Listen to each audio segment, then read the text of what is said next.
Hello guys, नमस्कार। तेलनपाट recipe channel के हार्दिक स्वागत। आज बनामा आमे ब्रेड पकोड़ा। तो देखुन आमर ब्रेड पकोड़ाटा केंदा बनी छे जे बाहर बहुत क्रिस्पी आउ भितरे पूरा सॉफ्ट बनी करी केते सुंदर दिसुची। तो यही रेसिपी देखबार लगी चलुन आगे जिमा। पकोड़ा बनाबार लगी नहीं जाइछा मुई सबू सामग्री। ब्रेड नहीं जिमा 8 रु 10 पीस, किछि मूंगफली दाना नहीं जिमा,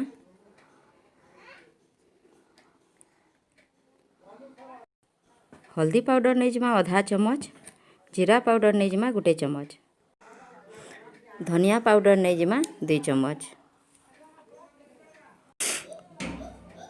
प्याज 1 बड़ साइज रो प्याज के चुन चुन करी काटी कर नहीं जिमा, आउ स्वाद अनुसार नून, आलू के सिझे करी चटकी करी नहीं जिमा, आ किछि नहीं जिमा बेसन 1 रु 1.5 कप,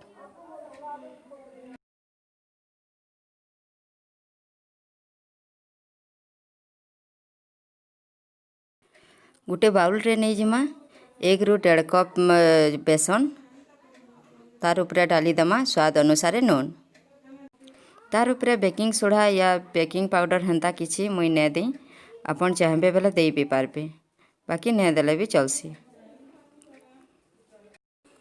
तार उपरे टिके टिके पानी दे करी ताहा के भल से फेटी दमा, जेंता कि हमर लम्सटा नि पड़बा।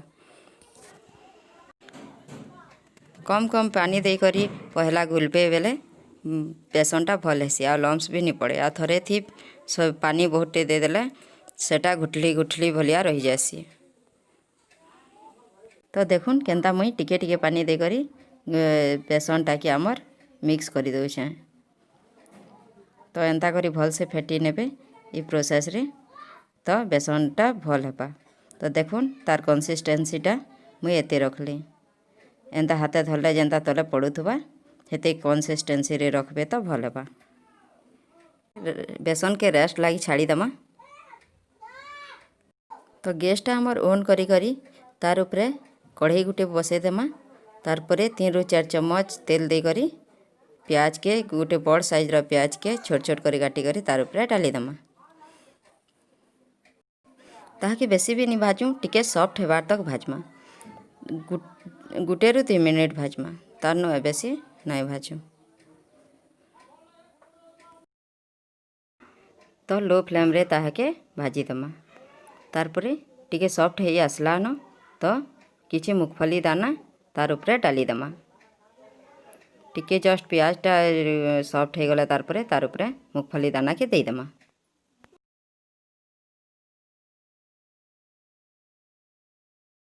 तार उपरे डाली दमा स्वाद अनुसार नून,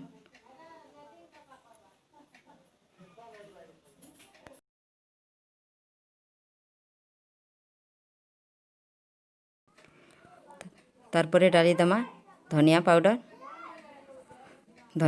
2 चम्मच,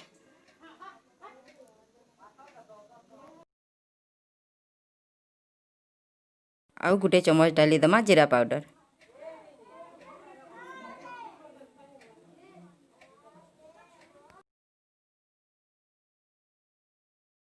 तार उपरे पड़ी जिबा हल्दी दे दमा 1 चम्मच। तो सबू सुखा मसला पड़ी सारला परे ताहाके भल से मिक्स करी दमा, जेंता कि मसला माने हमर सबू प्याज आ मूंगफली दाना थी मिक्स हो जिबे। तार उपरे डाली दमा मिर्चा पाउडर निजर अनुसार, आपन चाहबे बेले बेसी या कम करी पारबे। मुई आधा चम्मच मिर्चा पाउडर तार उपरे डाली देली। मिर्चा पाउडरटा डाली सारला परे भल से ताहाके मिक्स करी दमा। मिक्स हो गला परे बड़ साइज रो आलू 5 रु 6टा सिझे करी आगरू रखिथिली, तो ताहाके तार उपरे डाली दमा। डाली सारला परे ताहाके भल से बढ़िया करी पूरा मिक्स करी दमा, जेंता कि हमर सबू सुखा मसला माने नून हल्दी सबू तार उपरे एब्जॉर्ब करी पकाबा। हेते बेल तक लो फ्लेम रे भाजमा ताहाके पूरा मिक्स करी करी तो ताहाके भाजी भाजी पूरा भल आलूर मिक्सचरटे बनईदमा जेनता कि सबू मसला माने भी से आलू संगे पूरा भल करी एब्जॉर्ब करी पकाबे। तो देखुन मुई मिक्स करदेली केंता करी प्रोसेस रे भाजबे पूरा मिक्स हेबार तक।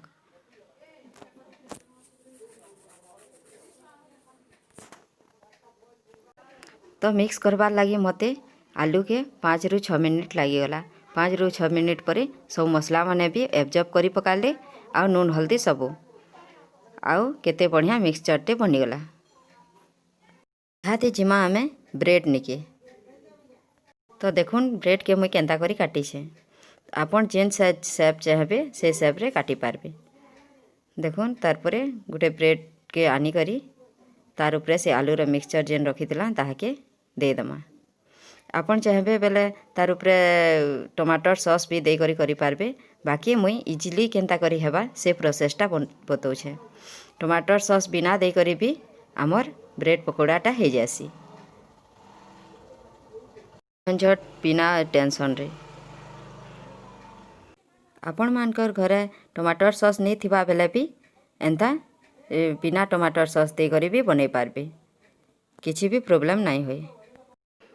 तो देखुन ब्रेड थी मुई केंता आलू दे देली तार आलूर मिक्सचर दे देली।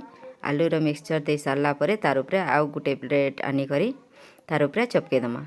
चपके करी हाथे टिके दबे दमा तो से मिक्सचरटा ठीक पूरा शेप रे रही जासी आ उसकी बार भी चांस नहीं रहे।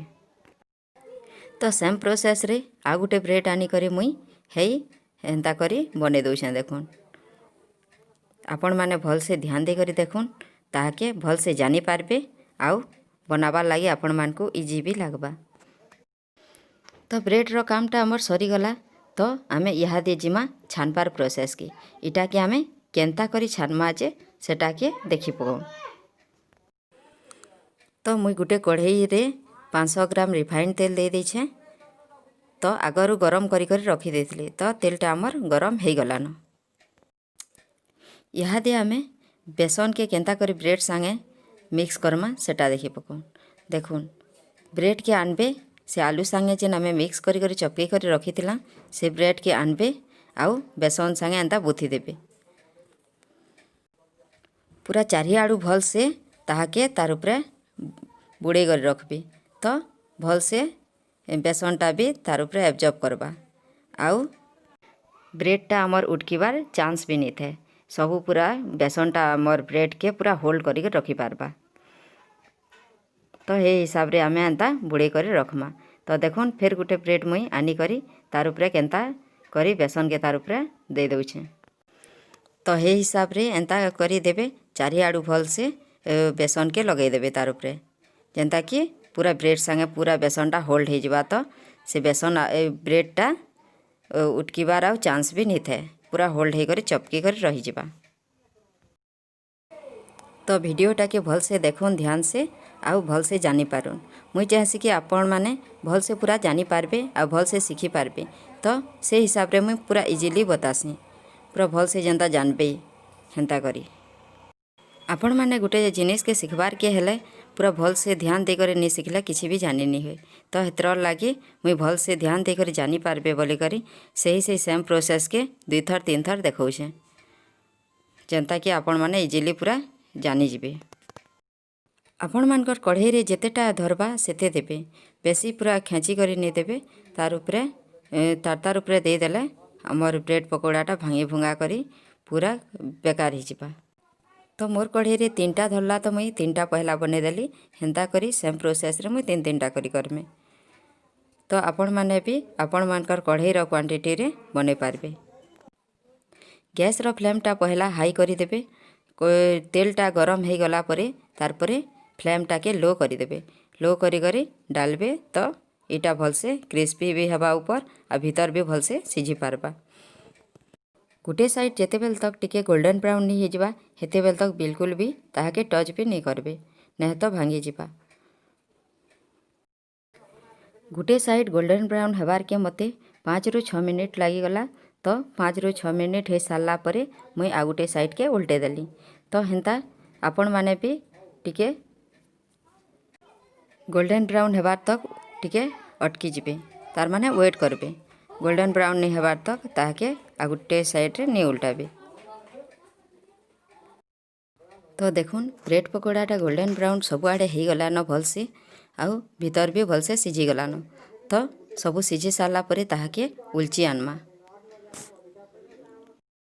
तो ताहाके धीरे धीरे करी गुटे गुटे करी भलसे उल्चिबे।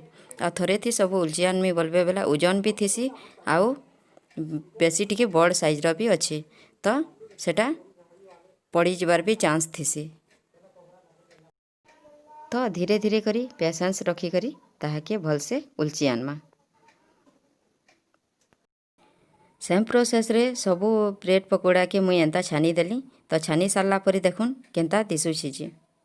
तो इहादे देखी नमा तार भितर क्वांटिटीटा भितरे तार केंता दिशुछि जे देखी नमा। तो गोटे चकुरे मुई काटी दउछे, देखुन तार भितरटा केंता दिशुछि। आपण माने निजे देखी पकोन जे केंता हेछि। तो भीतर भी भल से सिझी जाइए, आ बाहर भी बहुत क्रिस्पी अच्छे। तो देखुन रेडी हो गला आमर ब्रेड पकोड़ा। तो एंता सब खाना देखबार लगी मोर चैनल के सब्सक्राइब करुन, लाइक करुन, शेयर करुन। फिर गोटे नुआ रेसिपी संगे आसमी। हेते बेल तक नमस्कार।